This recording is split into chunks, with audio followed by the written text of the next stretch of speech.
다이스토리. 예술가는 예술작품을 통해 우리에게 무엇을 전달하려고 하는 것일까? 철학자 아리스토텔레스는 예술작품을 현실 세계를 모방하여 제작한 사물로 규정하고, 예술가는 예술작품을 통해 우리에게 현실 세계에 대한 지식과 깨달음을 준다고 말한다.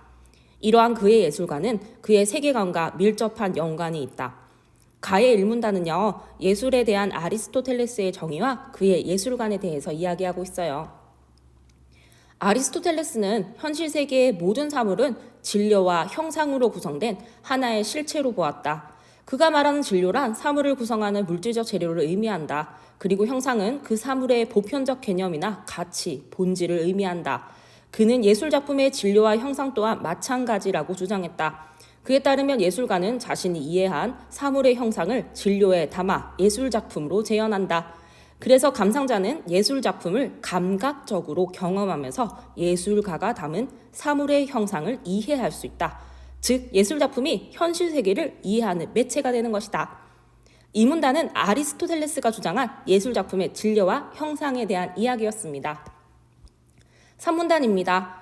이러한 아리스토텔레스의 예술가는 18세기 비평가 실러에게 이어진다. 당시 정치적 혼란과 폭력이 지속되는 현실에 환멸을 느낀 실러는 시민들의 도덕성을 함량할 방법을 고민했고, 그의 해결책으로 예술을 선택했다. 그는 예술가가 아름다움이라는 형상을 예술작품의 진료에 담아 표현하면 감상자는 미적 경험을 통해 도덕성을 회복할 수 있다고 말한다. 또한 감상자의 미적 경험을 극대화하기 위해서는 예술작품의 진료가 지닌 물리적 성질이 드러나지 않아야 한다고 주장한다. 예를 들어 조각가가 대리석을 조각하여 인체의 고운 피부를 표현하고자 할 때 대리석이 지닌 표면에 거친 특성이 드러나지 않아야 매끄러운 피부의 미적 가치가 감상자에게 온전히 전달된다는 것이다. 결국 예술의 목적이 달성되기 위해서는 예술작품의 진료가 투명한 매체로 기능해야 한다는 것이다. 아리스토텔레스는 지식과 깨달음을 줘야 한다는 같은 맥락과 가겠습니다. 실러의 진료는요, 투명한 매체이자 특성이 없어야 된다는 입장이었고요. 3문단은요, 아리스토텔레스 예술관을 계승한 실러의 예술관에 대한 이야기였어요. 반면 20세기 미술가 비평가 그린버그는 예술작품의 진료가 불투명한 매체로 기능해야 한다고 보았다. 그는 예술은 교육이나 정치적 의도 등을 실현하는 수단이 되어서는 안 되며 예술은 그 자체가 목적이 되어야 한다고 주장했다. 그래서 예술가가 진료의 물리적 성질을 갖는 표현의 가능성에 주목해야 하며 예술 장르 그 자체가 가지는 순수성을 실현하기 위해 노력해야 한다. 가령 화가가 캔버스의 평면, 물감의 색채와 질감 등에 집중할 때 회화라는 예술 장르만이 지닌 고유한 순수성을 실현할 수 있게 된다. 즉, 회화에 사용된 진료는 회화라는 예술 장르를 규정하는 기준이 미적 매체가 되는 것이다. 자, 그렇다면 실러와 그린버그는 대조적인 사람이 되겠네요. 자, A와 B라고 있으니까 출제 요소가 되겠죠. 그린버그는요, 불투명한 매체로 보았고요. 진료는 미적 매체라고 생각을 했습니다. 3문단은요, 그린버그의 예술관에 대한 이야기였어요. 1문단. 1968년 예술가 브로타스가 자신의 아파트에 전시한 현대미술관 독수리부라는 제목의 설치물은 당시 예술계의 반향을 불러일으켰다. 독수리라는 주제에 따라 그림과 사진 등을 수집한 후 번호를 붙여 미술관의 작품들처럼 전시한 이 설치물을 예술가라고 규정할 수 있는 기준이 없었기 때문이다. 이에 미술비평가 로절린드 크라우스는 이러한 예술계의 상황을 포스트 매체 조건이라고 명명하여 기술적 지지체라는 새로운 매체 개념을 제안했다. 나의 일문단은요, 예술계의 반향을 일으킨 브로타스의 설치물과 크라우스가 명명한 포스트 매체라는 것의 조건에 대해서 이야기를 했어요. 크라우스는 기술적 지지체를 설명하기 위해 먼저 예술작품을 구성한 요소가 하나의 예술 장르를 규정하는 기준이 된다는 의미에서 기존 매체를 지지체라고 규정했다. 그리고 포스트 매체 조건 이전에는 예술작품을 구성하는 물질적 요소만을 지지체로 인정한다는 의미에서 물질적 지지체라 불렀다. 하지만 이 물질적 지지체는 하나의 예술 장르를 물질적 요소로만 환원하게 만들었다고 지적하며 예술작품을 구성하는 공간, 소리, 대상이 지닌 이미지 등과 같은 비물질적 요소도 지지체로 인정해야 한다고 보았다. 자, 이 문단은 크라우스가 규정한 지지체의 개념에 대한 이야기입니다. 3문단. 이렇게 지지체의 범위를 확장한 크라우스는 물질적 지지체뿐만 아니라 비물질적인 지지체가 결합된 복합 구조를 가진 예술작품을 기술적 지지체라 규정했다. 또한 지지체를 사용하는 관습이나 기법을 규칙이라 부르며 기술적 지지체에서 나타나는 지지체들의 규칙 겹침이야말로 포스트 매체 조건의 진정한 예술 제품이라고 주장했다. 이때 규칙 겹침이란 기술적 지지체 내의 지지체들과 그것이 가진 규칙들이 서로 맞물리면서 새로운 규칙이 만들어 그 기술적 지지체만의 미적 효과를 발생시키는 현상이다. 산문단은요, 크라우스가 주장한 기술적 지지체의 개념과 진정한 예술작품의 조건에 대한 이야기였습니다. 이러한 관점에서 현대미술관 독수리부는 기술적 지지체이다. 왜냐하면 이 설치물은 그림, 사진과 같은 물질적 지지체뿐만 아니라 독수리가 지닌 이미지, 전시 공간 같은 비물질적 지지체가 복합 구조를 이루고 있기 때문이다.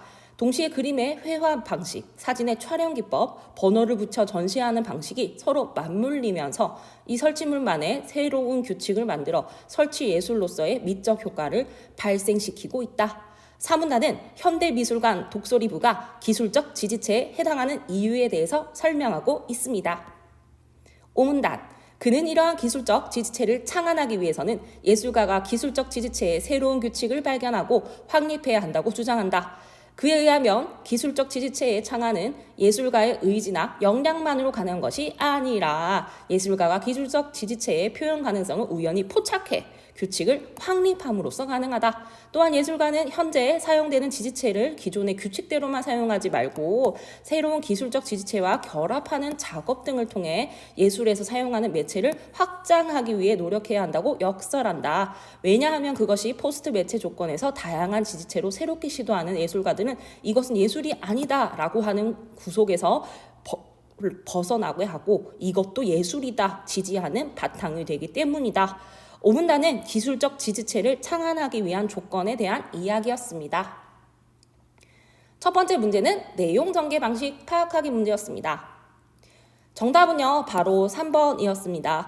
나와 달리 가는 특정 관점과 관련된 개념을 정의한 후 이와 관련된 학자 사이의 견해를 비교하고 있다라고 되어 있네요. 정답은 바로 3번이었고요. 나머지 것들은 틀린 부분에 선생님이 X를 쳐두었으니까 여러분도 X를 치면서 공부하기를 바랍니다. 두 번째 문제는요, 내용 추론하기 문제였어요. 자, 각각 틀린 부분에 선생님이 다 X를 쳐두었고요. 정답은 바로 5번이었어요. 그대로 적혀 있진 않았지만 앞뒤 내용을 보고 이것을 추론할 수가 있었는데요. 5번 한번 살펴보도록 할게요. A에는 예술의 목적이 예술가의 의도가 감상자에게 온전히 전달되는 것의 의미가, B에는 예술의 목적이 예술의 순수성을 실현하는 것에 있어야 한다는 의미가 담겨 있다. 이렇게 추론할 수가 있겠습니다. 정답은 바로 선지 5번이었습니다. 지지체에 대한 세부 내용 확인하기 문제입니다. 적절하지 않은 것은 선지 1번, 포스트 매체 조건에는 사물의 소리도 지지체가 될 수 있다. 맞고요. 선지 2번, 포스트 매체 조건에는 규칙, 관습, 기법을 말한다. 맞습니다. 3번 보도록 하겠습니다. 3번이 오답이 될 수도 있을 것 같은데요. 선생님이 빨간색으로 적어두었습니다. 포스트 매체 조건에는 지지체들의 결합, 즉 물질과 비물질들이 더해져 있는 거죠. 또 하나의 지지체로 기능한다라는 것은 기술적 지지체라는 다른 말이 되겠습니다. 지문에는 물질 더하기 비물질, 기술적 지지체라는 것으로 제시되어 있었죠. 그것을 다른 말로 표현하면 선지 3번이 되겠습니다. 정답은요, 선지 4번이었어요. 우진이는 이 문제를 풀기 위해서 무엇을 했어야 하죠? 선후관계를 따졌어야 됩니다. 자, 이전에는 이라는 글자가 바로 눈에 걸렸어야 하는 것입니다. 자, 포스트 매체 조건 이전에는 매체를 구성하는 물질적 요소의 규칙이 예술작품으로 인정되었다라고 되어 있었는데요. 규칙 한번 살펴보도록 하겠습니다. 관습이나 기법 언급이 이전에는 없었습니다. 즉 이후에 나온 개념이 규칙이죠. 선후관계 따져봤을 때 정답은 4번이 되겠습니다. 5번은요. 포스트 매체 조건 이전에 사용되던 지지체는 포스트 매체 조건의 기술적 지지체로 사용될 수 있다라는 맞는 선지가 되겠죠. 정답은 선후관계를 따져서 맞출 수 있었던 4번이 되겠습니다. 윗글과 보기의 바탕으로 19번과 20번의 물음에 답하시오. 자, 두 문제는요, 구체적 상황에 적용하기 문제가 되겠습니다. 우선 자료 1번을 한번 분석해 보도록 하죠. 화가 A씨는 현대인들의 희생의 가치를 모른다고 비판하며 캔버스에 자신의 어머니의 모델로 모성애 라는 제목의 초상화를 그려 전시했다. 어머니 얼굴에 새겨진 주름을 입체적으로 그려냄으로써 자식을 위해 헌신했던 어머니의 희생에 담긴 숭고한 아름다움을 캔버스에 표현했다. 평론가들은 물감으로 그렸다고 믿기 힘들 정도로 사실적인 이 그림을 모든 이에게 어머니란 존재의 의미와 희생의 가치를 알게 했다고 평가했다. 자료 1에서는 투명한 매체로서의 진료에 대한 것이 강조되어 있습니다. 자료 2번 살펴보도록 할게요. 예술가 B는 쳇바퀴 형태를 본떠 캔버스 위에 목탄으로 원을 그린 후 불규칙한 형태로 계속해서 덧칠해 작품 B를 그리면서 목탄에 거친 질감이 쌓여가는 순간순간을 16mm 카메라로 촬영했다. 그리고 완성된 목탄 앞 작품 B를 미술관 벽에 걸어두고 촬영했던 영상들을 작품 B 위로 연속해서 비추는 작품 C라는 전시물을 미술관에 출품했다. 평론가들은 작품 B를 보고 이것이야말로 목탄의 질감이 살아있는 진정한 목탄 아이다. 이거 누가 얘기했죠? 그린버그가 얘기한 진료였습니다. 라고 평가했다. 또한 작품 B와 영상을 결합한 작품 C에서 현대인이 고통이 생생하게 드러난다고 평가했다라고 되어 있습니다. 자, 그러면 문제를 풀러 가볼까요? 윗글을 바탕으로 보기를 이해한 내용으로 적절하지 않은 것은 선지 1번 보겠습니다.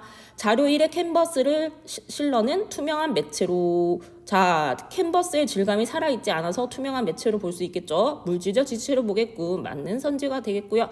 선지 2번 자료 1의 캔버스와 물감을 아리스토텔레스와 실러는 모두 예술작품의 진료로 보게끔 맞는 선지가 되겠습니다. 선지 3번 자료 1의 어머니의 희생에 담긴 숭고한 아름다움을 아리스토텔레스는 모두 형상으로 보게끔 맞는 선지가 되겠습니다. 선지 4번 자료 2의 목탄을 그린 버그는 미적 매체로 즉 불투명한 매체로 크라우스는 물질적 지체로 물질적 지체는 목탄 재료로 그림을 그리는 거겠죠. 정답은요 바로 선지 5번이었는데요. 자료 2의 캔버스를 그린 버그는 불투명한 매체로 미적 매체 똑같은 얘기가 되겠죠. 크라우스는 작품 C에 활용된 작품 B를 비물질적인 지지체로 보겠군 이라고 되어 있는데요. 이 부분이 틀렸거든요. 살펴보도록 할게요. 작품 B는 그림이죠. 영상이 지나간다면 비물질적인 지지체로 볼 수가 있겠습니다. 그래서 이 부분이 틀렸다라고 보아서 정답은 선지 5번이었습니다. 윗글을 읽은 학생이 학자들의 입장에서 보기에 대해 보인 반응으로 적절하지 않은 것은 선지 1번 아리스토텔레스는 자료 1의 초상화와 자료 2의 작품 B는 모두 형상과 진료로 구성된 하나의 실체라고 보겠군. 맞는 선지가 되겠고요. 2번 실러는 자료 2의 B씨보다 자료 1의 A씨가 감상자에게 자신의 의도를 그렇죠. 목탄화보다 어머니의 숭고한 가치를 전달하는 것이 더 좋다라고 보겠죠. 정답은 바로 3번이었습니다. 그린버그는 자료 2의 작품 B와 달리 자료 1의 초상화는 예술 그 자체의 목적이 되었다고 보겠군. 자, 이게 틀렸는데요. 여기 내려가 보도록 하겠습니다. 그린버그는 초상화를 비판하고 작품 B를 더 높게 평가할 것입니다. 목탄의 질감 순수, 초상화는 의도가 있다고 보기 때문입니다. 예술 그 자체가 목적이라고 보는 입장이기 때문입니다. 그래서 정답은 3번이 되겠고요. 4번, 5번 살펴보도록 할게요. 선지 4번 크라우스는 자료 1의 초상화와 달리 자료 2의 작품 B는 어떤 거죠? 목탄의 질감이 살아있어 하는 게 작품 B였죠. 물질적 요소가 하나의 예술 장르를 규정하는 기준이 되었다고 보겠군. 맞는 선지가 되겠고요. 선지 5번 크라우스는 자료 1의 초상화와 달리 자료 2의 작품 C는 기술적 지지체로 규칙 겹침이 나타난다고 보겠군. 그림은 물질적 지지체고요. 영상은 비물질적 지지체로서 합쳐져서 하나의 예술기가 되므로 기술적 지지체라고 볼 수가 있겠습니다. 많은 선지가 되겠습니다. 자, 기획에서 미음의 사전적 의미로 적절하지 않은 것은 어휘의 사전적 의미 파악하기 문제네요. 정답은 바로 2번이었습니다. 자, 니은 어떤 일에 직접 나서서 관여하지 않고 곁에서 보기만 함에 해당하는 뜻은요. 방관에 해당하겠고요. 여러분 주목이란 단어는요. 관심을 가지고 주의 깊게 본다라는 뜻을 가지고 있었습니다. 나머지 것도 한번 살펴보면 좋겠습니다.